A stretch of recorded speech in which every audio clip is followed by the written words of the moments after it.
우리 함께 기도하고 오늘 같이 공부하는 시간 가지겠습니다. 은혜가 풍성하신 하나님, 저희들로 오늘 이렇게 또 모여서 하나님의 역사하시는 북한을 저희들의 눈으로 또 지식적으로 또 이미 공급되어 있는 정보를 가지고 저희들 듣고 배우고 나누고자 합니다. 하나님, 오늘 이 시간에 역사하셔서 친히 주의 뜻을 잘 감당하며 알아듣는, 그리고 하나님의 인도하심이 무엇인지를 알고 감당하도록 은혜를 더하여 주시옵소서. 주님을 찬양하며 예수 그리스도 이름으로 기도하옵나이다. 아멘. 우리 신명기 6장 4절부터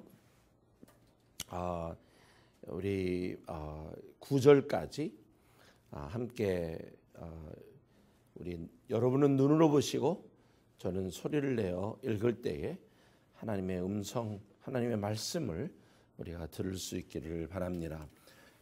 이스라엘아, 들으라. 우리 하나님 여호와는 오직 하나인 여호와시니 너는 마음을 다하고 성품을 다하고 힘을 다하여 내 하나님 여호와를 사랑하라. 오늘날 내가 네게 명하는 이 말씀을 너는 마음에 새기고 내 자녀에게 부지런히 가르치며 집에 앉았을 때든지 길에 행할 때든지 누웠을 때든지 일어날 때든지 이 말씀을 강론할 것이며 너는 또 그것을 내 손목에 매어 기호를 삼으며 내 미간에 붙여 표를 삼고 또 내 집 문설주와 바깥문에 기록할지니라. 아멘. 신명기의 핵심인 성경 구절이라고 하면 아마도 이 성경 구절을 들 것입니다.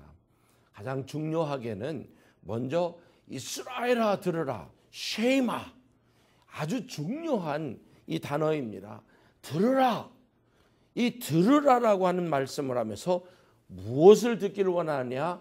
하나님이 원하시는 그 삶을 살아가는 그 자세를 가지고 들으라라고 하는 것을 여기에 우리에게 모세가 하나님의 그 마음을 우리에게 알려주는 이러한 내용입니다.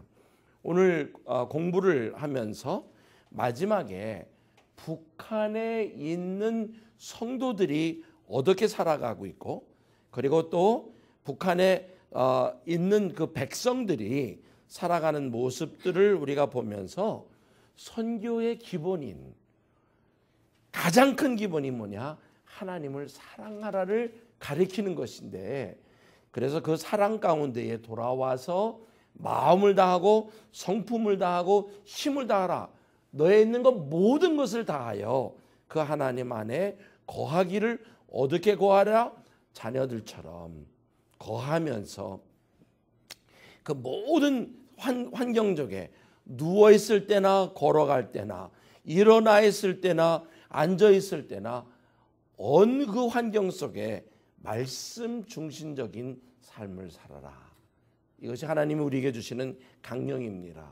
오늘도 이스라엘을 가보면 그 많은 유대인들이 이 말에 의지해서 이 손에도 이 말씀을 적어갖고 움직여 있고, 또 이 미국에 살고 있는 집에도 유대인이 사는 집에 가면 유대인의 집이란 것을 알 수 있는 것은 집 문설주에 그 이렇게 문패 비슷하게 붙어 있는 그곳에 이 말씀이 적혀 있는 것을 우리가 볼 수가 있습니다.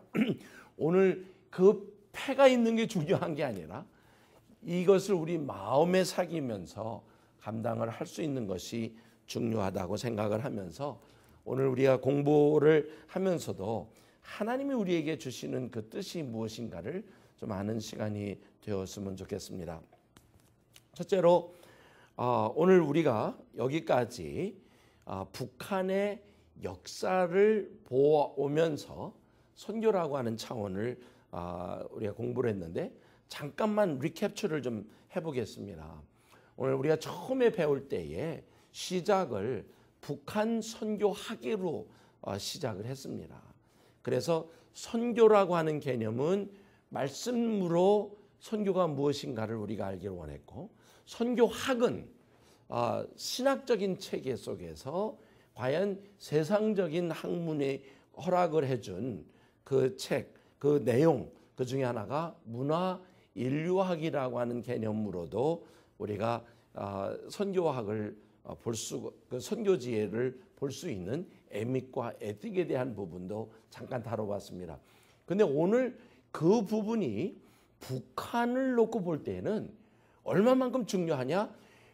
북한 선교학에서 선교는 성경적으로, 선교학은 신학적으로, 북한은 선교적으로.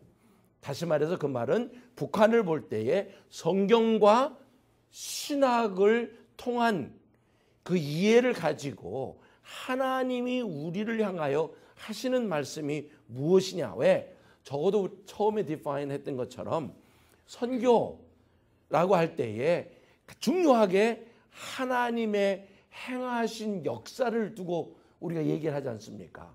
그렇기 때문에 선교는 성경적으로 말을 우리가 풀어가야 된다고 하면 이 선교의 핵심인 하나님의 뜻이 어떻게 이루어지느냐, 하나님 중심이라고 보고, 선교학에 가서는 학은 어쨌든 간에 인간이 하나님을 알고자 하는 차원에서 세워진 것이라면 우리 인간들의 책임은 하나님이 우리를 향한 구원의 길을 열어주신 그 리뎀티브 맨데이트에, 구속적인 맨데이트의 위임에 우리는 어떻게 살아야 하느냐라고 하는 문화적 위임을 우리가 같이 얘기했을 때 선교라고 하는 차원이 한 면으로 보는 게 아니라 양면적이 있음을 우리가 알고 북한을 이해했을 때 그것이 오늘 우리가 공부하면서 북한의 역사를 우리가 다 마무리를 하게 될 것입니다.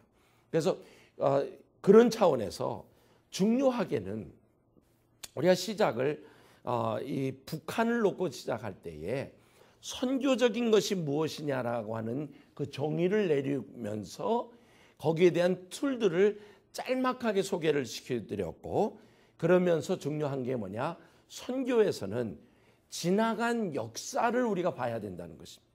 그것이 왜 중요하냐? 하나님이 그 민족을 오늘 현재만이 아니라 어제나 오늘 동일하신 그 하나님의 역사를 알면서 과연 언제부터 하나님의 우리에게 이 선교지를 보게 하셨는가, 하나님은 또 어떻게 역사해 오셨는가를 알고 가야 문제점들을, 영적인 흐름을 고쳐놓기도 하고 방향을 바꿔놓기도 하고 그리고 영향을 줄 수 있는 자리에 가는 것이 선교이다가 보니까 우리는 선교 역사에 대한, 그러니까 선교지의 역사를 보는 시간들을 우리가 가졌습니다.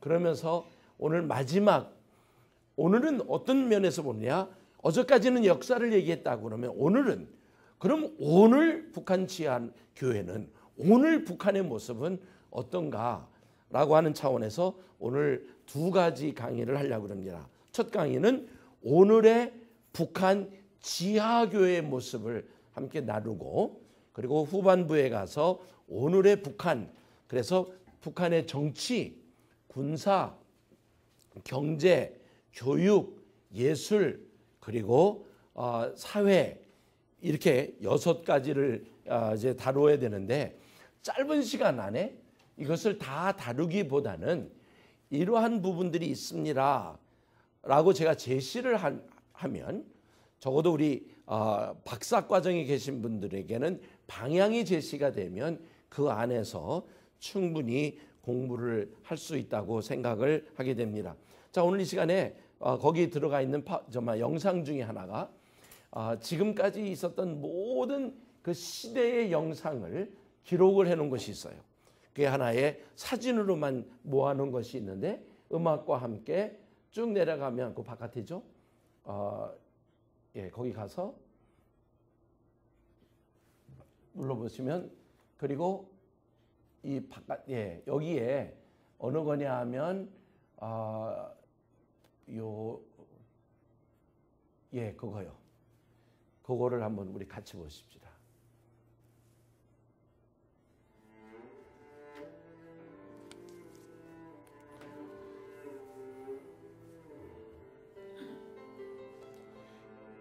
이 영상은 북한 지하교회의 전반적인 것을 어저께까지 강의한 내용을 모아놓은 사진들입니다.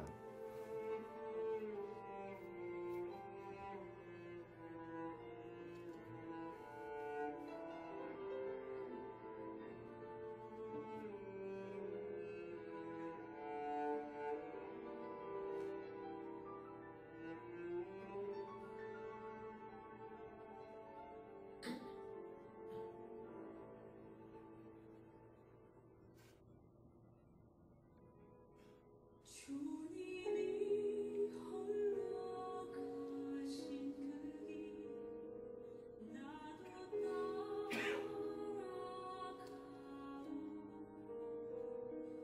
모든 물과 피를 흘리신 그 길을 나도 가오 험한 산도 나는 괜찮소 바닥이 지나도 나는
괜찮소 죽어가는 저들을 위해 나를 버리길 바라오 아버지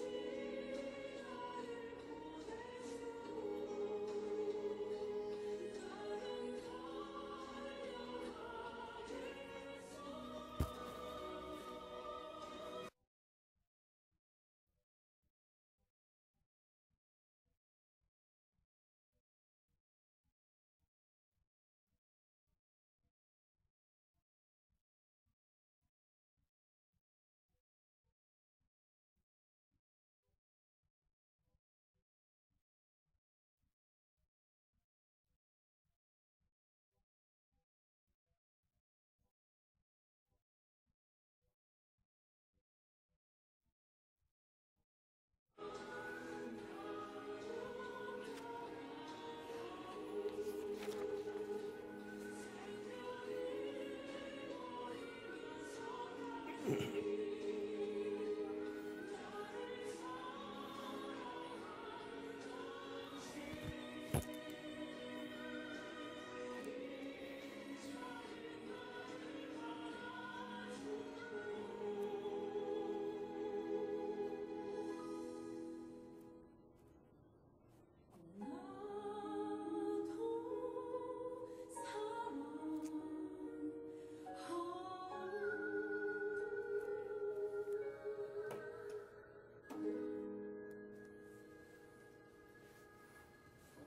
북한 지하교회 우리가 보면 사실 1945년도부터 그 교회가 고난을 받았다라고 하기 이전에부터 사실 북한 지하교회는 핍박받은 교회입니다. 북한 교회는 왜 일정 시대 때에 그 교회가 비록 50명밖에 안 되는 목사님들이 순교했다고 해도 그 이외에 많은 성도들이 예배하는 자유를 잃어버렸고, 교회 안에서도 그 교회 예배를 하기 전에 그 먼저 신사참배하는 예식을 먼저 했습니다. 교회 안에서. 그래서 나온 트래디션이 뭐냐? 지금까지 해왔던 일본의 신사참배하던 것을 종료하고 이제 기독교적인 예배를 봅니다 하기 위해서 해놓은 것이 뭐냐면 종입니다. 땡땡땡. 그래서 그 종을 강대상 위에 올려놓고 지금까지 했던 거 이제 종료합니다. 이제 새로 기독교적인 예배를 합니다 하고 종을 치던 것이 오늘날 우리 한국 교회 안에서 지금까지 갖고 있는 것을 보면 그 의미도 모르고 그것을 시작을 해요. 지금부터 예배를 시작하겠습니다. 땡땡땡을 하는데 그 의미도 모르고 하는 이런 교회의 모습을 보면서 참 아쉽다라고 하는 생각을 가져봅니다. 일정 시대 때에 받은 고난은 그래도 교회는 건물이 무너지는 일은 없었어요.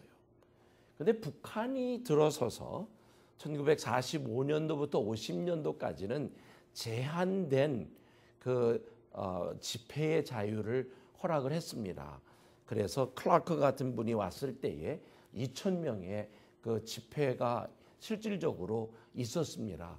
그러나 전쟁이 끝나고 나서 1953년도 이후부터는 완전히 교회 몰살주의로 공산주의인 그 김일성이가 이 1945년도에서 50년까지 가졌던 그 정책을 다 버리고 기독교인들에 대한 그 상황을 반미주의라고 그들을 아니 친미주의라고 해서 이 반미주의인 공산당들이 그 기독교인들을 탄압을 하기 시작을 하는 핍박이 일어난 사건이 일어났습니다.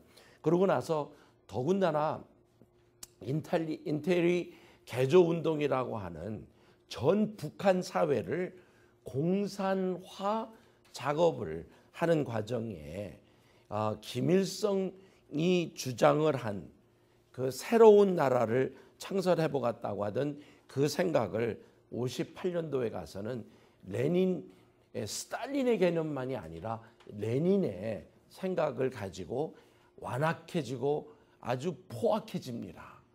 그걸 통하여 많은 믿는 자들이 지하로 숨을 수밖에 없었고 또 잡히면 그냥 순교당하는 일들을 이루면서 김일성이가 어떻게 논려댔냐면 기독교인들을 향해서 남쪽으로 내려가지 못한 비겁한 자들이라고 하면서 순교를 시키는 그 죽이는 일들을 우리가 한 것을 보게 됩니다.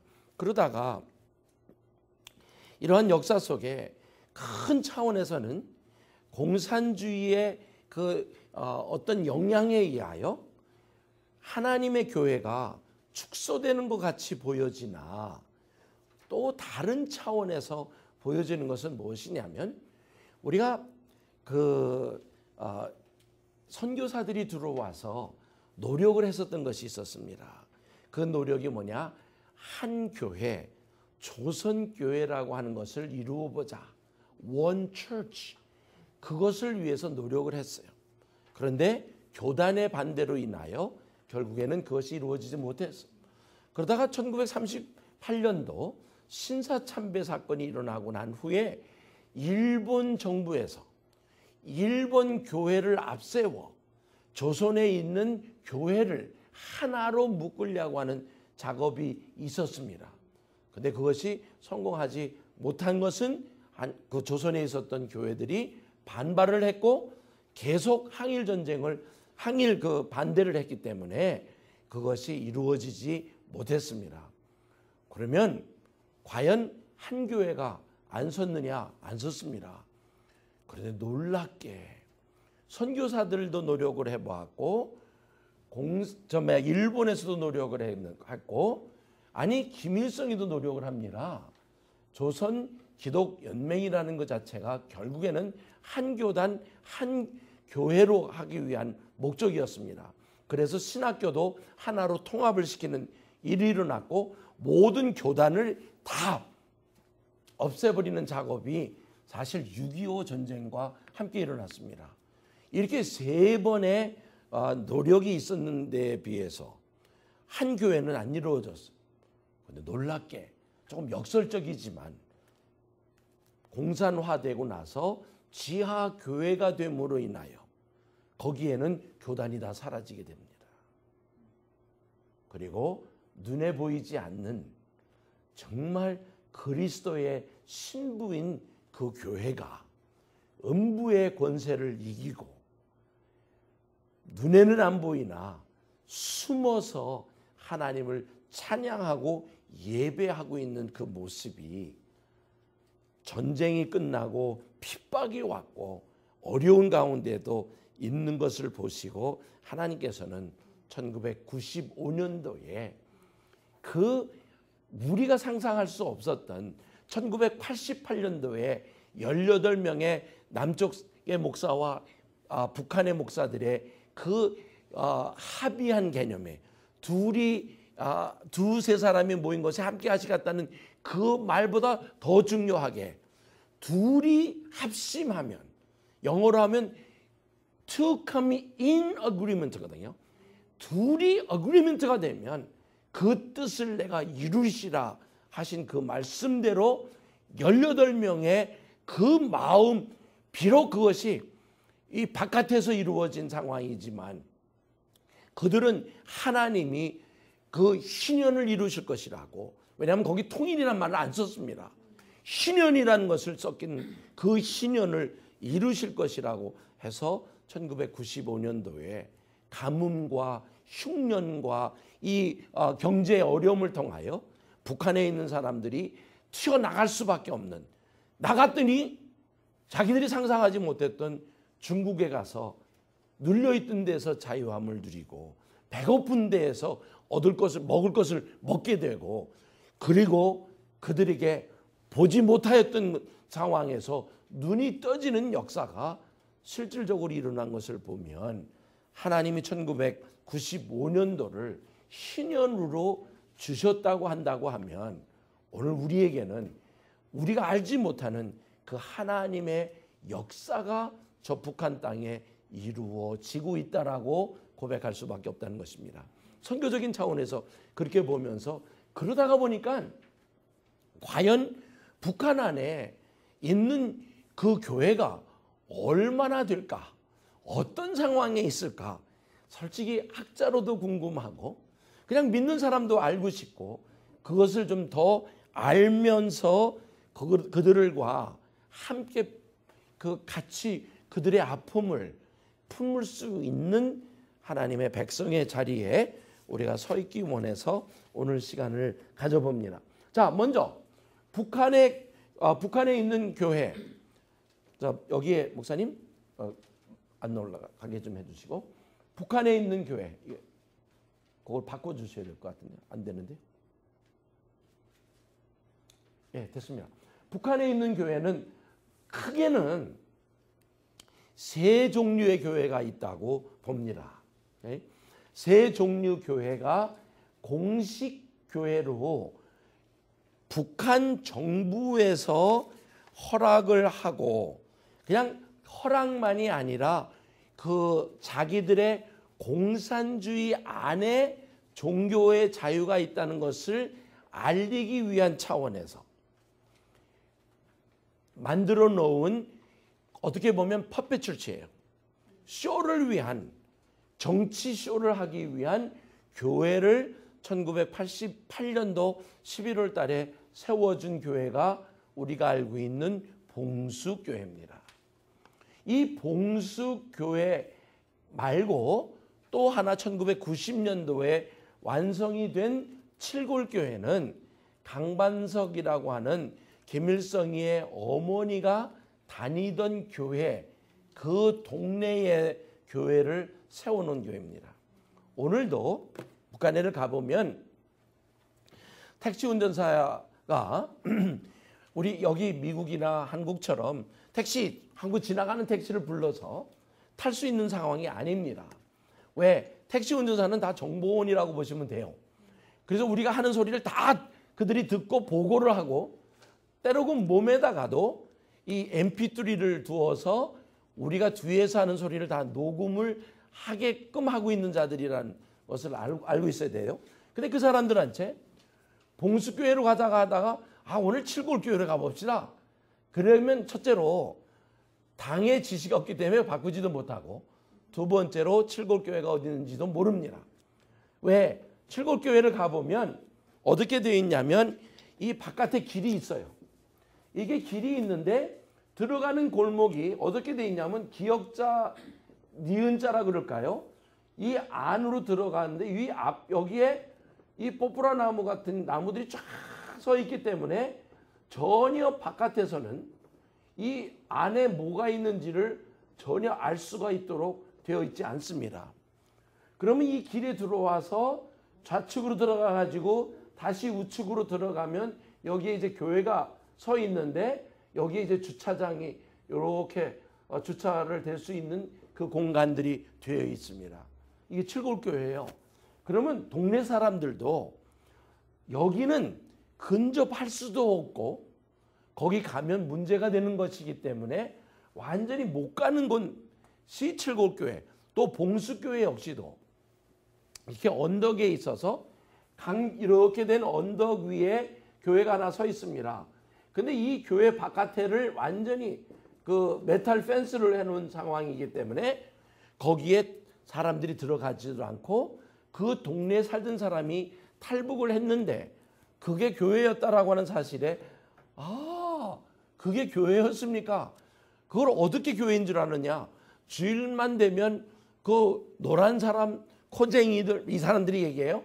이런 사람들이 와서 매번 이상하다고 생각을 했고 귀빈들만 오고 꼭 차만 대절이 돼야만 사람들이 들어가는 것이지 알 수 있는 데가 아니라는 것입니다.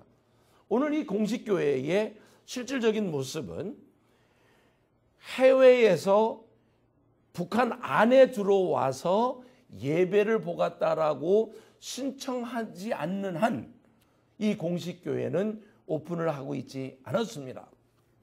어느 날 몇 년 안 됐습니다. 미국에 있는 어느 한 그 하원 의원이 10월 24일이 토요일이었고 10월 25일이 크리스마스 주일이었어요. 자, 그러면 여러분 캘린더로 가보면 대강 아시죠? 아마 그 2008년도인가 제 기억엔 그렇습니다. 그런데 딱 도착을 해서 왜냐하면 그 당시에 비행기가 겨울에는 화요일하고 토요일밖에 운영을 안 해요. 북경에서. 그래서 토요일인 24일 날 도착을 하고 그리고 나서 아침에 25일 날 아침에 일어나서 이분이 오늘 크리스마스 날이잖아.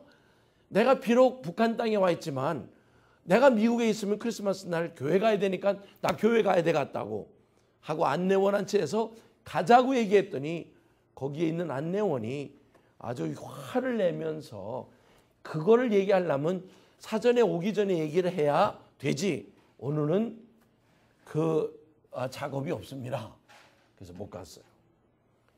어떻게 보면 북한에 세워진 봉수교회의 그 모습은 외부 사람을 위한 것이지 결코 내부 사람을 위한 것이 아니고 또 그곳에 가면 성경이 딱 나열이 되어 있는데 지난번 사진을 통해서 보실 때는 별로 못 보셨을 거예요. 이렇게 의자들 있죠. 앞에 책상과 같은 여기에 쭉 이렇게 되어 있는 곳에 이게 5명 정도 앉으면 딱 맞는 자리인데 얼마큼 정확하게 앉느냐면 딱 줄 서가지고 줄 맞춰가지고요. 얼마나 정확하게 3명씩 딱 앉아 있어요. 4명 앉은 자리도 없어. 아니 어떻게 저렇게 자리를 정확하게 줄을 맞추느냐? 그랬더니 우리 사람들은요 습관이 돼서 줄을 잘 맞춥니다. 아니 그러면 그 출석하는 것까지도 그렇게 정확하게 맞죠? 예. 불려진 사람들만 와서 줄을 쫙 맞춰서 앉아 있는 모습입니다. 딱 앉으면 2개의 책이 있습니다. 하나는 성경책, 하나는 찬송책. 그거는 자기가 갖고 온 게 아니라 거기에 진열되어 있는 것이고 설교할 때에 찾아볼 때만 볼 수 있는 책입니다. 근데 지난번에 뭐를 발견을 했냐면 어느 뒤쪽에 앉아 있는 분이 할머니인데 와가지고는 막 다른 종이 다 쓰는 거예요. 뭐 하는지 아시죠? 성경을 가져갈 수 없으니까 거기에서 적혀져 있는 것을 막 쓰는 그런 장면들을 우리가 보게 됩니다. 한참 됐습니다. 이 교회가 1988년도에 열었기 때문에 89년도에 들어갔다가 아주 재미있는 사진을 봤어. 거기 가서 우리 미국에서 이 사람들을 보내어서 봉수교회 예배를 참석하고 그들을 사진을 찍었습니다. 그래놓고 거기 장충성당이라는 곳에 가서 예배를 또 그 미사에 참석을 했습니다. 그러고 돌아와서 사진을 비교해 보는데 같은 사람들이 앉아 있는 거예요. 그러니까 무슨 말이냐? 동원된 사람이 개신교 쪽에 가서도 앉아 있다가 그 오후 시간에는 이쪽 카톨릭 쪽에 가서 앉는 사건이 처음에 나왔어요. 그래서 그걸 저희 소식지에다 그걸 알리면서 이게 무슨 교회냐 하는데, 그때 더 하나 재미있었던 거는 이 봉수교회에 십자가가 없었어요. 이 언덕 위에 받쳐있던 그곳에 십자가가 없는 거예요. 그래서 우리가 소식지에다 뭐라고 썼냐면, 아니 십자가가 없는 교회가 어디 있느냐고 했더니 2달도 안 돼서 십자가가 올라갑니다. 모퉁이들 선교회에 재미있는 예화 중에 이런 우리가 무슨 얘기를 하면 저쪽에서 들어요. 간첩이 있다는 건지 아니면 우리의 정보를 갖고 누가 받아가는 방법이 있는 건지 몰라도, 그러는 과정 속에 지난번 그 푸틴이 북한을 방문하는 그 과정 속에 정교 하나를 세워놓습니다. 그래서 북한 안에 제가 처음에 말씀드렸던 것처럼 공식적으로는 봉수교회, 칠골교회에서 개신교 교회가 2개가 있고 카톨릭 교회가 하나 있고 그 다음에 정교 교회가 하나 있습니다. 그런데 카톨릭 교회 안에 신부가 있겠습니까? 없겠습니까? 있을 수 있습니까? 없습니까? 없습니다. 왜? 그래서 로마에서 지명을 해줘야 되는데 그것을 받은 상황이 아닌 사람이 미사를 하고 있기 때문에 아직도 로마 교황청에서는 이 북한 안에 카톨릭 교회가 존재하는 것을 인정을 하지 않는 이유가 바로 그 로마 쪽에서 허락을 한 상황이 아니기 때문에 그렇습니다. 그 다음에는 그 북한에서 외부에서 사람들이 오면 적어도 1988년도를 지나고 나서 그 올림픽 때를 지나고 나서 있었던 이야기이고 2002년도를 지나면서 조금 더 이 숫자를 늘린 것이 뭐냐, 자기들 안에 가정교회가 500개나 있습니다 라고 얘기한 이 500개가 오늘도 그냥 500개입니다. 그러니까 하나도 늘지도 않고 줄지도 않는 그런 상황에 된 모습들을 우리가 보게 됩니다. 그 다음에 두 번째로는 이 공식 교회가 있고 비공식 교회가 있는데 비공식 교회와 지하 교회를 제가 구분을 일부러 했습니다. 비공식 교회가 정확하게 지하 교회도 아니고 비공식 교회가 가정 교회도 아닌 이유가 뭐냐? 이 사람들은 공식 교회에 참석하지 않는 사람들로 공인된 비공식 교인들의 모임이기 때문에 그렇습니다. 무슨 말이냐면 봉수교회나 칠골교회에 참석할 수 있는 사람은 골수 공산당원이 되지 않으면 들어갈 수가 없고요. 그리고 그곳에 들어가는 사람들에 대해서는 이쪽 교회를 통한 지원을 받는 것이 있는데 이 일반적으로 그 지원을 받지 못하고 있는 사람들을 우리가 두고 공인된 비공식 교인이라고 하는 그 테리토리 중간대 어정쩡한 그룹 하나를 만들어야만 됐던 이유 중에 하나가 옛날 배교했어요. 1945년도부터 50년 사이에 배교한 사람들 중엔 많은 사람들이 죽기도 했지만 안 죽은 사람도 있었거든요. 그런데 그 얼마 후에 이 사람들끼리 자기들끼리 모여서 비공식적으로 모임을 가지고 있어요. 근데 공식적으로 배교를 했는데 회개를 공식적인 배교한 것에 대해서 회개한 상황이 아닐 때에는 우리가 클래스파이를 조금 이렇게 따로 해놓자. 무슨 얘기인지 이해가 되시죠? 요 위에 공식교회 교인들은 새빨간 사람들이고 이 사람들은 이제 빨간 데서 좀 벗어지는 핑크 쪽에 가는 사람들이라고 보시면 돼요.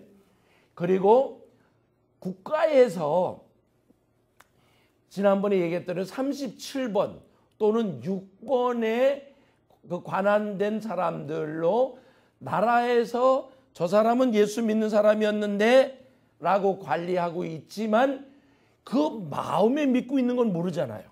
그렇죠?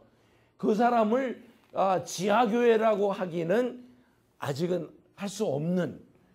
그 다음에 옛날에 이 목사들이 아닌 그리스도 연맹에 등록을 했었던 9만여 명들 중에 지난번에 얘기했던 것은 59년도에 그 조선 기독연맹이 문을 닫았다고 얘기했지 않습니까? 문을 닫고 나서부터 북한에서 관리하던 사람도 있었지만 그들의 자녀들이라든지 그 사람들은 72년도까지 흩어져 받은 사람들은 모르는 거예요. 또 하나는 실제로 존재하기 때문에 여기다 넣어놨습니다. 이 59년도 이전에 기독연맹에 들어가 있으면서 충성스럽게 일했기 때문에 상을 받은 사람들이 있었어요. 그래서 이 상을 받은 사람들이 결국엔 무슨 짓을 했습니까? 공산당의 역할에 같이 참여했다는 거예요. 그런데 이 사람들이 어느 날 하나님을 믿는 마음을 가지고 있다고 하면 적어도 우리가 다시 북한에 들어갔을 때 누가 가장 먼저 예수 믿겠다고 돌아올 수 있는 확률이 높으냐? 익스포즈 된 사람. 여기에 공인된 비공식 교인들이 제일 먼저 변할 수 있을 거라는 가정 속에 이 그룹을 일부러 분리를 시켜놨습니다. 선교적인 목적이에요. 정확하게 따지면 우리가 신학적으로 따지면 구원받은 자냐 구원받지 못한 자냐 이렇게 얘기해놓으면 너무나 좋겠지만 실질적으로 우리가 볼 때에 이 구원받은 자 구원받지 못한 자 그 사이에 어정쩡한 사이가 선교적인 차원에 존재한다라고 보고 그 그룹을 알아두는 것이 선교적으로는 중요하다는 것입니다. 왜? 우리 선교학에서 피플스 그룹에 대한 얘기 배우지 않습니까? 한 민족 전체가 예수를 믿게 되는데 지난번에 한번 누가 정리하는 과정에 여러 피플스 그룹을 놓고 얘기하면서 뉴욕의 택시 운전사들도 그들의 문화가 따로 있다. 택시 운전사들을 접하기 위해서는 다른 차원으로 그들에게 복음을 전해야 되겠다. 이렇게 얘기를 한 적이 있었습니다. 본회에서 제가 섬기고 있는 모퉁이돌에서 최근에 아직까지 완성된 상황은 아닙니다만은 저희들이 준비하고 있는 것이 뭐냐? 여러분 어저께 같이 나눌 때에 51 계급을 나누어서 북한을 분리했다 그랬죠. 놀랍게도 이 51계급마다 문화가 다 다르다는 거예요. 왜? 지배층에 있는 사람과 피지배층에 있는 사람의 문화가 다르기 때문에 접근 방법도 마치 오늘 CCC에서 얘기한 대로 구원 당신은 하나님의 계획 속에 있는 것입니다. 그 얘기를 했을 때 농촌에 있는 사람은 그 말은 무슨 말인지 못 알아들었습니다. 그런데 어느 층에 있는 사람들은 그 얘기를 하면 알아들을 수 있다고 하는 차원에서 그 각 51층에 대해서 번호에 대한 따로 선교 전략이 이루어질 수 있다고 하면 꽤 해볼 만한 선교 전략이라는 생각을 가지게 됩니다. 자, 그러면서 그러고 난 다음에 세 번째가 얘기하는 지하교회입니다. 자, 이해가 가시죠?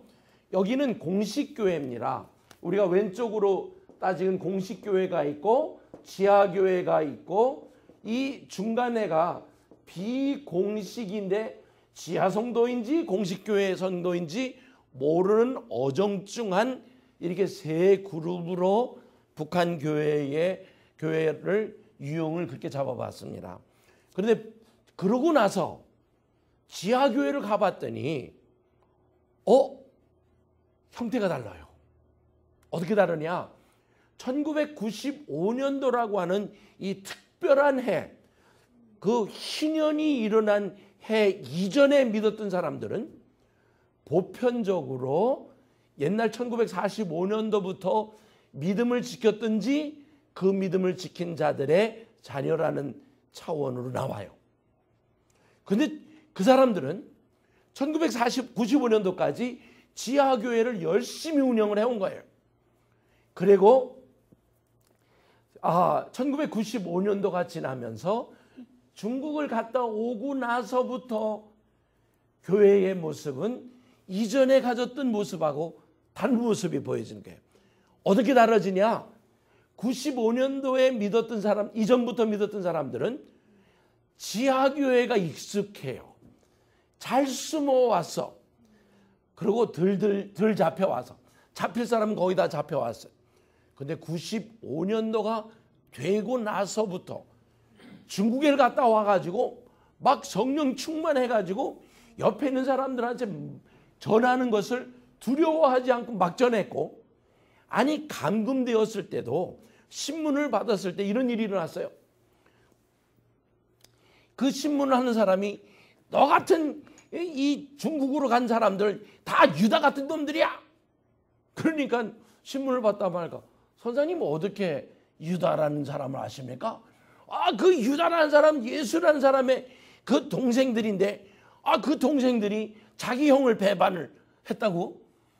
그러니까 선생님 그거 그렇지 않습니다. 원래 동생들이 아니라 제자입니다. 아니 너는 그걸 어떻게 알아? 이렇게 할 정도로 아주 95년도 이후에 중국에 갔던 사람들은 대담했습니다. 그리고 중국 가서 복음을 가지고 다시 북한 땅으로 돌아와서 그들은 정말 자기가 만난 예수에 대해서 가정 식구들에게, 친구들에게 전도하는 일들을 열심히 했기 때문에 실질적으로 95년도 이후부터 신앙을 가진 사람들의 숫자는 지금까지 있었던 그 3만 명의 숫자에서 3배나 되는 한 9만 명 이상이 증가되는 역사가 일어나게 됩니다. 무슨 얘기인지 아시겠어요? 그렇기 때문에 95년도의 역사는 그냥 단순히 탈북자가 나온 해로만 보는 것이 아니라 이거야말로 정말 10만 명의 그러한 새 성도가 갑자기 그 짧은 시간에 생겨질 수 있는 것은 하나님의 그 계획 속에 일어나는 그런 그 모임, 선교가 아닌가 이렇게 생각을 가져봅니다. 그러고 나서 자, 그러면 지하교회의 모습은 어떤 형태일까 궁금하지 않으세요? 어떻게 모일까? 모여서 그들이 제일 좋아하는 성경은 무엇일까? 그들이 부르는 찬송가는 무엇일까? 이런 궁금증이 우리에게 있습니다. 어느 날 북한을 방문한 그 조선족 한 식구가 북한을 가가지고 이 친척을 만나서 얘기를 하는데, 이 친척한테 당신 예수 믿어?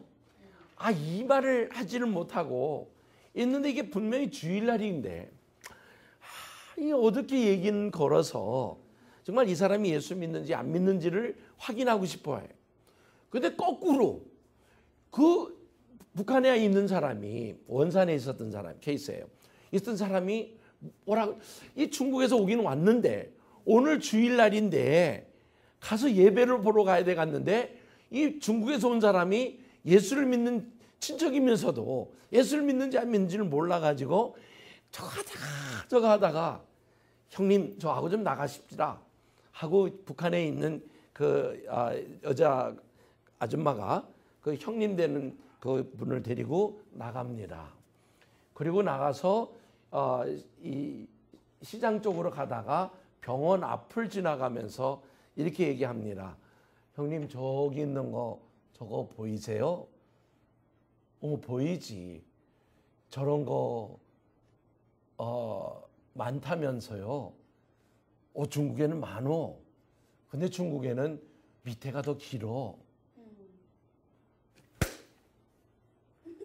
알은 거예요. 십자가라는 것을 알았구나. 그랬을 때 그 묻는 그 북한 사람의 그 마음을 안 중국에서 온 조선족 그분 사역자가 우리 자매야? 자, 피로는 자매인데 자매야? 아버지가 하나가 같은 아버지를 섬기는 그것에 대해서 자매냐고 물어봤을 때 그리스도의 피로 라는 말을 살짝 말을 바꿔서 아들이 우리 위해서 대신 죽었잖아요. 다 지금 음성으로 서로 교제하다가 그때 눈물을 흘리면서 오늘이 주일인데 형님 같이 가실라요? 하고 한 5시간을 그 주일 아침에 걸어서 도착을 했더니 오후 1시 반 정도 되는 시간까지 걸어서 도착해서 그곳에서 갔더니 몇 사람이 이 산에 앉아서 삥둘러 앉아 예배했다고 하는 그 이야기를 우리가 초창기에 듣습니다. 그 사역자가 돌아와서 너무나 놀라는 얘기를 하는 거예요. 그 다음에 그 동생을 통해서 어느 한 그 동네에서 가는데 가다가 이렇게 가자고 오늘 형님 이쪽에 가보십시다. 이제 서로 다 통한 거죠. 가시자고 해서 가는데 갔더니 집 앞에 어린아이가 공깃돌을 갖고 이렇게 하다가 돌을 가지고 탁 뒤로 던지는 거예요.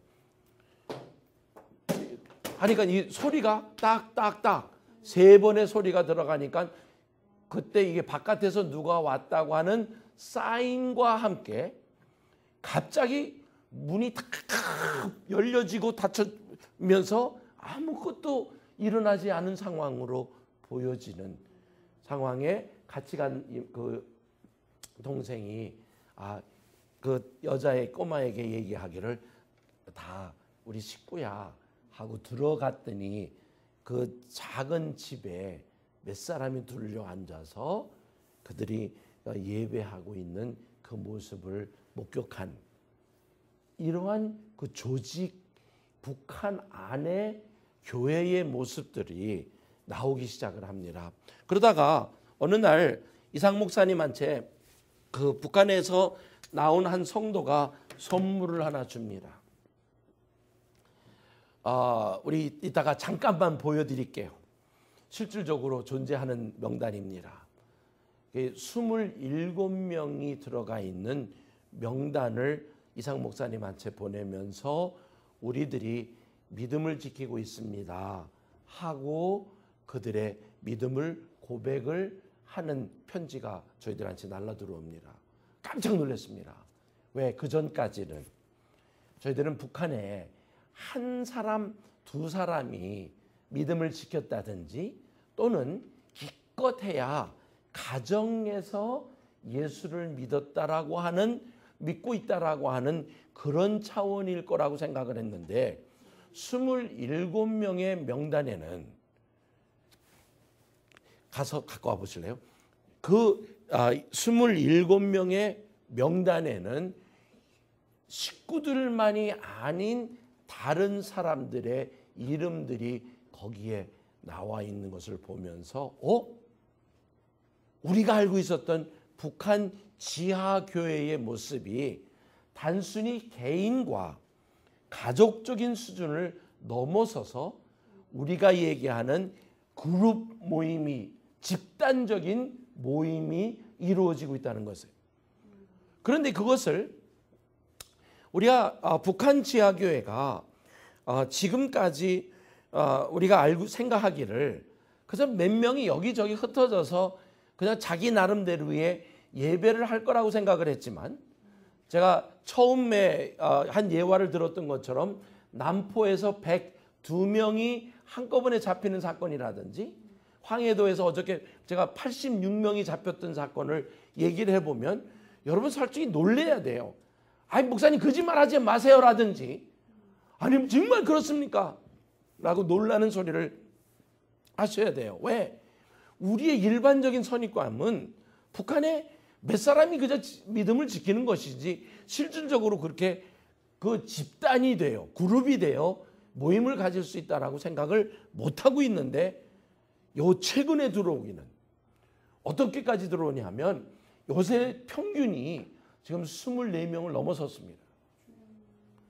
예전에 우리가 알고 있었던 그 차원이 아니라 20 몇 명이 넘어서는 그것을 보면서, 야, 지금 우리가 조금 새롭게 북한 지하교회를 향한 전략들을 수정을 해야 되는 때가 왔구나 라고 하는 생각을 가지고 있는 것 중에 하나가, 총 16,000 여기 984명인데 우리가 모르는 사람을 빼놓고, 여기다 모른다고 하는 거를 하나 더 집어넣어야 되겠어요. 그 사람들 빼놓고 16,555명의 숫자를 보니까 보세요. 개인으로 순교당한 사람이 217명, 가족으로 있다가 가족 전체가 다 당한 숫자가 148명. 그런데 이 집단적인 차원에서 7,562명이 있었고요. 작지 않죠? 다시 말해서 집단으로 잡힌 사람들이 가족으로 잡힌 사람보다 더 많았다는, 그리고 순교당했다는 것을 보고, 더군다나 차이는 뭐냐? 가족은 우리 가정이고 집단은 한 동네 안에서고, 동네 바깥을 넘었으면 조직망이라, 네트워크라고 제가 이렇게 분리를 했습니다. 왜? 황해도에서도 모이고 전평안도에서도 만나면서 이들이 서로 연결되기를, 어떻게 연결이 되느냐? 실질적으로 그 남편이 목사였기 때문에 사형을 당합니다. 그리고 그 사모님이 잡혀서 그 애들들은 어디에 보내고 사모님은 혼자 노동 그 교화소에 갑니다. 1년이 지나고 2년이 지나고 거의 10년이 지나고 나가라고 그래서 돌아올 때에 집에 와 보니 아무도 없는 거죠. 당연히 없는 거죠. 텅 빈 집으로 있는 그곳에 들어갔을 때 이만 막막한 거죠. 감옥에 나와서 뭐 식량을 주는 것도 아니고 배급이 안 나옵니다. 반공분자들에게는 배급이 안 나오는 상황에 깜짝 놀라는 사건은 그날부터 편지들이 들러오는 거예요. 그 편지 봉투에 쌀 5알, 좁쌀 한 10개, 콩 몇 개, 메르치가 돼가지고 들어오는 것을 통해서 며칠이 지나고 나면 그거로 자기가 먹고 생활하는데 전혀 부족함이 없도록 한 2년 동안 그렇게 계속해서 식량을 하나님이 전국에 있는 자를 통하여 공급을 하시는 그 자매를 우리가 사진으로 직접 보면서 너무나 놀란 것은 하나님의 섭리가 엘리야 때의 까마귀만이 아니라 오늘도 하나님의 백성들을 지키시는 역사들이, 근데 그 조직망이 이루어지는 것이 그냥 동네 사람이 뭐 갔다 왔다 줄 거 아닙니까? 와서 줄 거 아닙니까? 와서 주는 것이 아니라 그 먼 데서 함경북도에서, 함경남도에서, 뭐 양강도에서, 자강도에서 그 사모님이 감옥에서 나왔다고 하는 그 소식을 가지고 거기까지 보내오는 그것을 보면서, 야, 이게 대단한 조직망이다. 우리가 알지 못하는 북한 안에서의 이 조직망을 우리가 교회가 없다 이렇게 말하는 사람들이 얼마나 화 있을 것이라고 하는 그 생각을 가져봅니다. 저는 이 논문을 정리하면서 정말 감격스러웠던 것이 이 조직망을 찾았을 때 정말 동네 사람들이 먹여주는 건 당연하지 않습니까? 그렇죠? 우리 한국 사람들 얼마나 정이 많습니까? 당연할 것이라고 생각했는데 알지도 못하고 있던 그 먼 곳에로부터 그 소문을 가지고 와서 실질적으로 우리들에게 보여주는 사건은 얼마나 놀라는 사건인지 모릅니다. 제가 오늘 지금 갖고 있는 그 멀리서 보이시면서 같지만 하나의 그 편지지와 함께 날라온 그 명단을 보면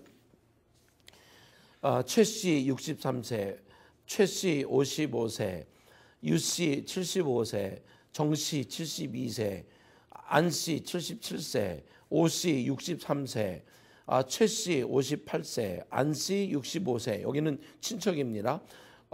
그 다음에 이 형제 자매인 것 같아요. 유씨 72세, 황씨 63세, 김씨 42세, 오씨 64세. 제가 보면서 야 늙은이 할아버지만 있구나 라고 했는데 그 다음에 박씨 37세, 박씨 40세, 김씨 57세, 윤씨 36세, 장씨 41세, 김씨 46세, 김씨 33세, 김씨 29세, 박씨 42세, 박씨 49세, 서씨 60세, 한씨 58세, 리씨 81세, 제일 나이 많은 사람이에요. 그리고 신씨는 나이를 써놓질 않았네요. 그 다음에 유씨 72세.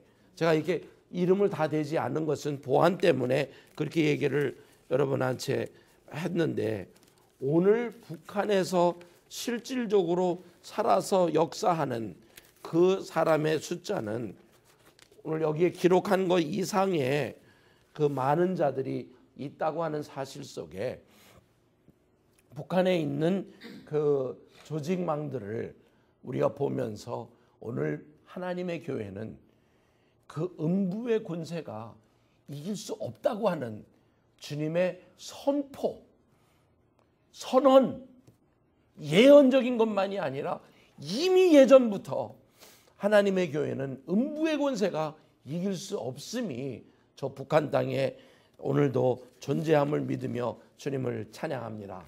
아멘. 요 차이는 16,555명과 16,984명의 그 차이는 전쟁 이전 429명을 포함한 것입니다.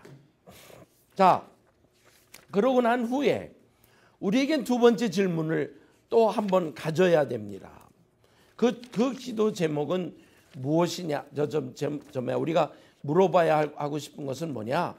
과연 이들은 어떻게 예수를 믿었을까라고 하는 것입니다. 근데 여기다가 제가 파워포인트를 만들어 놓지를 않아서 죄송합니다만은 복음이 전파된 그 경로들이 있어요. 어떤 식으로 그들에게 복음이 전해졌느냐라고 하는 그 차원에서 보면 실질적으로 그 여러 면에서 복음이 그들에게 전해지는 일들이 있었습니다. 제가 그 관계된 통계들을 좀 잠깐 찾아보았는데 이 파워포인트로 이 강의 끝날 때에는 제가 거기다 올려드리겠습니다. 이 숫자로 나타나지 않지 제가 정확하게 좀 갖고 있지를 않아서 나눠드리지 못합니다만은 복음이 전파된 경로에서 보면 주로 자기들이 하나님을 믿을 그 가정을 통하여 예수를 믿게 된 숫자가 적지 않습니다. 오케이? 그 다음에 제가 찾는 게 더 좋을 것 같기도 한데요.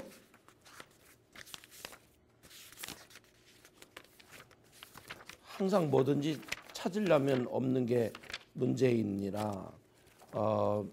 처음으로 가서 복음이 전파되는 과정 속에 놀랍게도요. 그냥 그냥 사람들이 예수 믿은 게 아닙니다. 첫째는 예수를 믿게 하는 부모들이 있었고요. 그래서 예전부터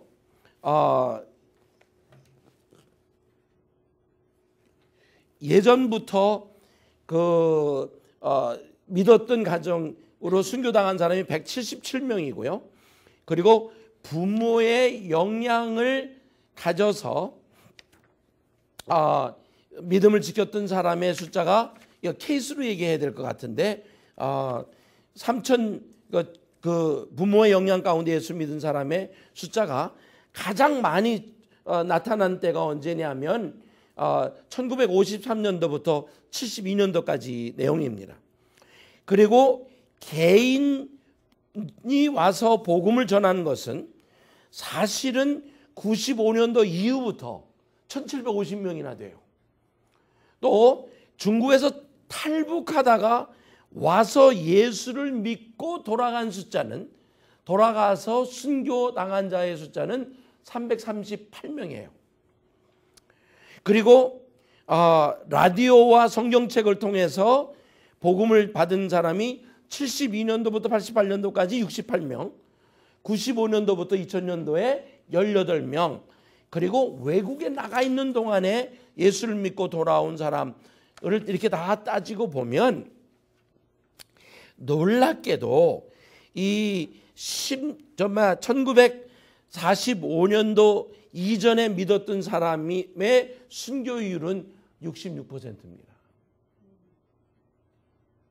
무슨 얘기냐면 그루터기라는 체계를 우리가 아셔야 되고, 그렇게 어떻게 보면 95년도 이전은 그루터기 신앙이라고 보는 게 좋겠고, 95년도 이후에는 새로 믿은 자라고 여러분이 보시면 아마 더 좋은 어떤 통계적인 차원에서 훨씬 의미가 있을 것이라고 봅니다. 왜?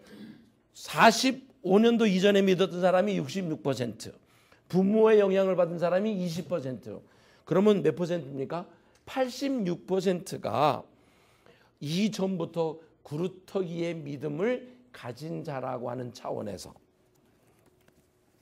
굉장히 의미가 있는 것 같죠, 그렇죠? 그래서 복음이 전파된 그 과정을 우리가 그렇게 보게 되는 것입니다.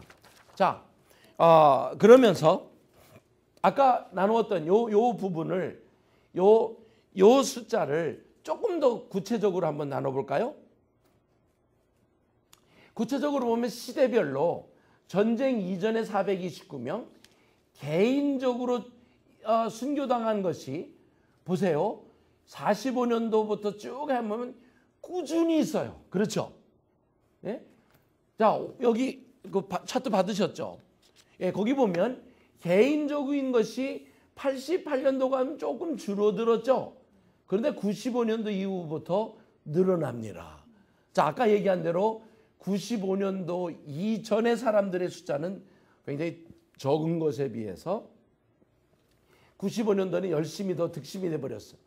그러나 집단적인 차원에서는 58년도에 그 죽은 사람이 거의 만여 명이 되기 때문에 그 이후부터 이 만여 명을 제거하고 나서 우리가 숫자를 본다고 해도 보세요. 95년도 이후에 네트워크라고 하는 조직망에 의한 사람이 2,500명이에요. 장난이 아니죠? 우리의 상상을 뛰어넘는, 근데 이거는 적어도 기록된 것, 적어도 책이든지 신문이든지 공식화된 자료만 모아놓은 것뿐이지, 이건 말고도 더 많은 데이터가 있는 것을 제가 2006년도에 마감을 해놓고 그 또 모으기 시작을 하는데, 이게 장난이 아니에요. 계속 나와요. 계속. 오늘까지도 그 순교 당하는 사건이 나오는 것을 보면서, 야, 도대체 이 사람들 어디 있을까 하고 그 다음 장 봤더니 보세요. 지역이 가장 많은 지역이 예상했던 대로 평안남북도.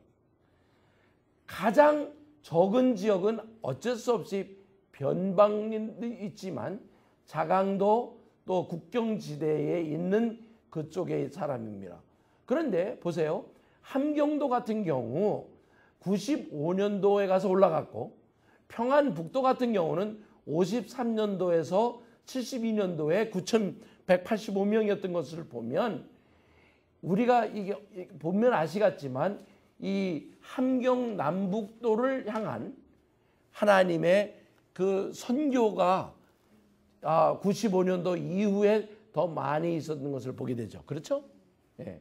그리고 알려지지 않은 지역까지 다 해서 보면 이 전체적인 숫자로 보면 이 95년도 얘가 숫자가 88년도부터 95년도에보다는 거의 6배에 가까운 그 증가가 일어난 것을 보면 95년도에 일어난 사건은 정말 의미 있는 사건이다. 또 적어도 이만한 사람이 잡혔으면 잡히지 않은 사람의 숫자는 얼마나 될까? 그죠? 이렇게 하면서 또 하나 보십시다. 또 하나는 이 다음 장면인데요. 그 집단형으로 보십시오. 어느 지역이 더 많이 있었는가 보십시오. 개인적인 차원에 볼 때에 이 잡힌 사람들을 보면 함경북도가 많이 잡혔죠. 그렇죠? 그리고 가족적인 차원에 역시도 함경북도입니다. 집단적인 차원도 함경북도가 훨씬 우세했고 조직망적인 차원에서 보면 함경북도 그 다음에 황해도 그리고 평안남도 순서로 이렇게 변한 것을 보면서 교회가 지하교회가 지금 어느 쪽에 흩어져 있는가를 우리가 볼 수 있을 것입니다. 그렇죠? 자, 그러면 앞으로 선교하러 북한이 문이 열렸을 때 우리가 들어간다 그러면 어디 들어가는 것이 더 좋겠습니까? 순교받지 않은 곳에 보내는 게 낫겠습니까? 아니면 순교가 이미 많이 일어난 지역으로 가는 게 쉽겠습니까? 글쎄 그거를 분간하기 위해서 우리로 이런 데이터를 가지고 있어서 어느 지역에 어떤 사건이 일어나고 있는 것을 알고 있어야 하는 것이 선교적인 차원의 중요한 데이터라는 것입니다. 그리고 그 다음에 가서 보면 이건 왜 안 돌아가죠?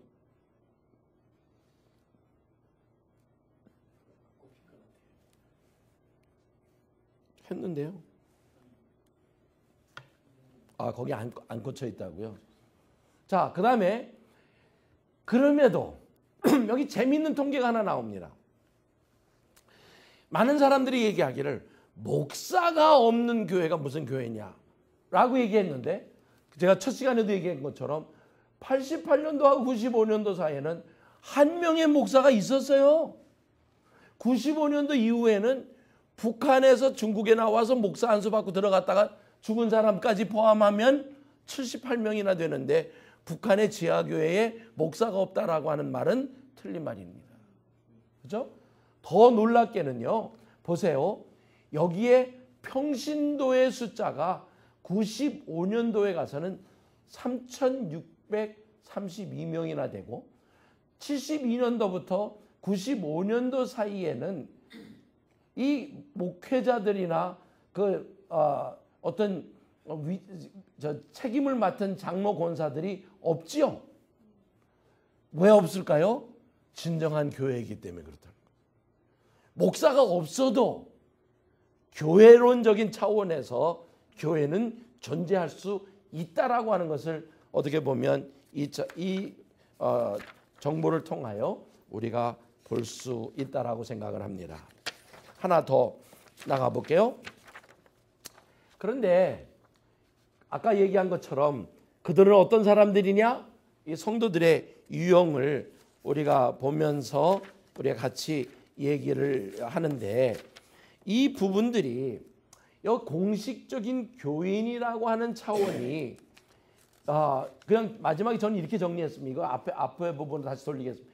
타협한 이거 돼. 타협 공식적인 교인은 누구냐? 타협한 교인이에요. 자, 여러분이 아시듯이 봉수교회를 지은 사람이 누구냐면 이성봉 목사입니다. 근데 이 사람이 원래부터 목사가 아니에요. 그 봉수교회를 지으려고 했더니 김일성이가 뭐라 그러냐면, 야, 네가 와서, 왜? 김일성의 친구인 그 이성봉 목사의 아버지가 장로여서 굉장히 가까웠던 사이인가 봐요. 그래서 그 아들을 돌본다는 차원에서 이성봉, 네가 그 목수였는데, 목사가 아니라 목수요, 너 와서 이 건물 져라. 다 짓고 나니까 그 교회를 책임질 자가 있어야 됐잖아요. 그래서 그때 소위 조선 기독교 연맹의 옛날 회원이었던 목사들을 데려다가 이성봉 목사에게 안수를 하고 목사가 됩니다. 그러면 목사입니까 아닙니까? 목사지. 예, 이렇게 타협하고 정치적이고 노출된 사람들이 북한 지하 성도라는 얘기입니다. 어저께 제가 얘기하면서 한 사람 이름을 잊어먹었는데, 그 도교의 그 교주 사람이 최덕신, 예, 이라고 하면 여러분 아실 겁니다. 오케이. 그래서 오늘 여기까지만 이제 더 할게요. 북한에 있는 지하 성도들이 과연 북한에 있는 성도들이 얼마나 될까? 답은요, nobody knows. 아무도 그 숫자는 알지 못합니다. 그런데 재밌는 일이 하나 있었어. 1972년도에 해외에 나왔던 강양욱 씨가 북한의 성도들이 없다고 그랬어요. 그러더니 81년도에 고기준 씨가 나와서 5천 명이 있다고 그랬어. 그러더니 83년도에 송석준이라는 사람이 나와서도 또 5천 명이 있다고 그랬어. 83년도에도 김동수라는 사람이 나왔을 때 5천 명이라 그랬어. 그래서 우리 해외에 있는 교포들이, 아니 교회가 어떻게 맨날 5천 명만 됐냐? 그랬더니 85년도에 세계교회협의회에 등록을 한다고 할 때, 등록한 건 아니지만 거기에 10,000명이 있다고 보고를 했어. 86년도에 미국에 왔어요. 그리고 미국 교회 협의회에 참석해서도 10,000명이 있다고 얘기를 했어. 87년 일본에 가서도 10,000명이 있다고 그랬어. 87년 박경서라는 사람에 의해서 10,000명이 있다고 보고를 했어. 88년도 캐나다 교회 협의회 가서도 10,000명이 있다고 그랬어. 한 91년도에도 또 10,000명이 있다고 그러는 거예요. 그러니까 그때 해외에 있는 교포들이, 당신네 교회는 어떻게 성장도 안 합니까? 그랬더니 강영선 목사가 94년도에 나와서 11,000명이 있다고 하고, 97년도에 나와서 12,000명이 됐다고 얘기해요. 그러더니 2002년도에 가서는요, 13,043명이 있습니다. 아니 13,000명이 13,000명이지 13,043명, 마지막 숫자까지 얘기를 하는 거예요. 말도 안 된다고 많은 사람들이 얘기했는데 북한을 모르면 말이 안 됩니다. 북한은 1995년도를 지나고 나서 조선 기독연맹이 연맹이 됩니다. 이제 다음 시간에 제가 얘기하겠지만은 어렸을 때는 소년연맹에 들어가고 나이가 들면 청년연맹에 들어갑니다. 그리고 노년에 되면 노년연맹에 들어가고 노동연맹이든지 아니면 뭐 분연연맹이라든 어느 북한에 있는 인민은 다 어느 연맹이든지 속하게 돼 있어요. 근데 이 연맹은 뭐냐? 단위라고, 그걸 단위라고 부르는데 이 단위에 소속이 되게 돼 있어요. 근데 어느 날 그리스도 연맹, 기독교 연맹이 사실 그리스도 연맹으로 바뀌어집니다. 바꿔지는 이유가 왜 바꿔지느냐고 물어봤더니 그리스도라고는 못 알아들을 것 같아서. 그래서 카톨릭 연맹이라고 그러고, 카톨릭을 구교 연맹 하기는 어려우니까 조선 그리스도 연맹, 조선 카톨릭 연맹 이렇게 두면서 나눠졌습니다. 그래서 제가 이 땅마다 그리스도 연맹이라기도 하고 기독교 연맹이라는 이유가 바로 여기서 오는 것입니다. 그런데 이 연맹이 해외로부터 많은 물질적인 지원을 받다가 보니까 그 연맹 및 그 단위가 조선 기독 단체가 연맹으로 진급이 돼요. 단위로. 그리고 그 단위에 의하여 배급을 받도록 이 연맹 단위가 하는 일이 뭐냐? 정보 배달, 배급 배달, 그리고 그 통제하기 위해서 세워진 것이 단위인데, 이 단위의 기독 연맹이 단위가 되면서부터 그 단위 안에 소속된 사람의 숫자가 13,043명이 된 것을 알고 나와서 2002년도에 그 숫자를 보고한 것이 아니냐, 이렇게 우리가 추측을 해봅니다. 무슨 말이냐면 해외로부터 지원돼서 그것을 먹고 잘 사는 사람들이 13,043명인데 이 연맹이 다른 데보다, 이 단위가 다른 데보다 아주 알차게 많이 들어오기 때문에 여기에 회원이 되기를 원하는, 단위 안에 연맹 회원이 되기를 원하는 사람들이 줄 서 있다는 것입니다. 그런데 누구나 들어갈 수 있는 것이 아니라는 거예요. 자, 그러면 그 다음에가 뭐냐면 그 전에 고전 거 지하교회는 그러면 몇 명이나 될 것인가? 왜냐하면 기억나세요? 처음 전쟁이 끝나면서 뭐 어떤 사람은 4만 명의 성도가 남아 있을 것이다. 저는 10,000명밖에 없을 것이다. 10,000명이 1995년도까지 적어도 그 53년도부터 93년도까지 40여 년 동안 숫자가 2배로 늘어서 3만 명으로 되어 있는 것을 보입니다. 그런데 2006년도 수준에는 과연 몇 명이나 있겠습니까? 라고 하는 그 통계를 가지면서 저희들이 연결된 숫자와 함께 기록하기를, 모퉁이들과 오늘 현재 연결된 사람은 39,599명이라고 하는 통계를 저희들이 갖고 있었습니다. 왜 하나가 모자랍니까? 아니 진짜 다 더하다 보니까 39,599명이었어요. 그 당시. 자, 그러면 이 말은 2006년도에 이 말은 무슨 얘기냐면 이것은 이 당시에 1086개의 모임과 모퉁이들 선교회가 연결되어 있는 상황이었어. 그러면 질문을 해보자는 거죠.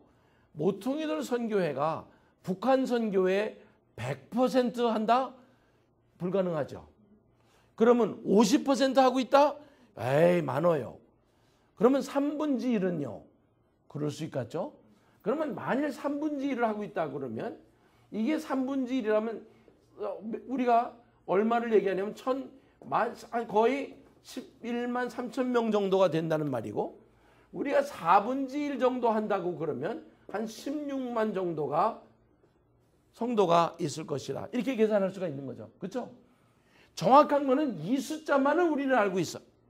우리 모퉁이들 선교회가 연결된 숫자가 요 당시 2006년도 당시 1086 단체를 통하여, 모임을 통하여 연결된 숫자가 39,599명이라고 하면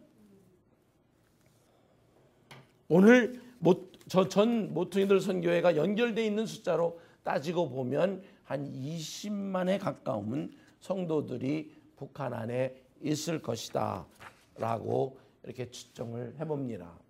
결론에 가서 무슨 결론이냐면 오늘 북한 지하교회의 모습들을 어떤 형태로 있었고 또 그 숫자가 어떻게 되어 있느냐를 우리가 같이 보면서 분명한 거 하나는, 이러한 순교의 역사는 북한 안에 교회가 존재한다는 것을 증명을 해 주었고, 그들이 오늘 다 사라진 것이 아니라 가면 갈수록 순교의 숫자가 늘어나고 있는 원인은 첫째는 북한은 계속 탄압을 했다는 것이고 두 번째는 기독교인의 숫자가 더 늘어나고 있다고 하는 차원에서 본다고 하면 우리가 다시 한번 북한의 성도들을 기억하고 기념하며 그들을 위하여 기도하는 우리가 되어야 할 것을 여러분에게 그리스도 이름으로 부탁합니다. 북한 선교가 끝이 난 게 아닙니다. 지하 성도들이 있다고 해서 끝이 난 것이 아니라 이제는 이 다음 시간에 우리가 북한의 다른 모습들을 우리 같이 보게 될 터인데 북한 안에 일어나고 있는 하나님의 역사를 우리가 보면서 하나님께서 포기하지 않은 북한을 우리 한국교회도 포기하지 아니하고 또 해외에 나와 있는 교회가 북한을 향한 하나님의 마음을 가지는 모두가 되기를 그리스도 이름으로 축복합니다. 기도하십시다.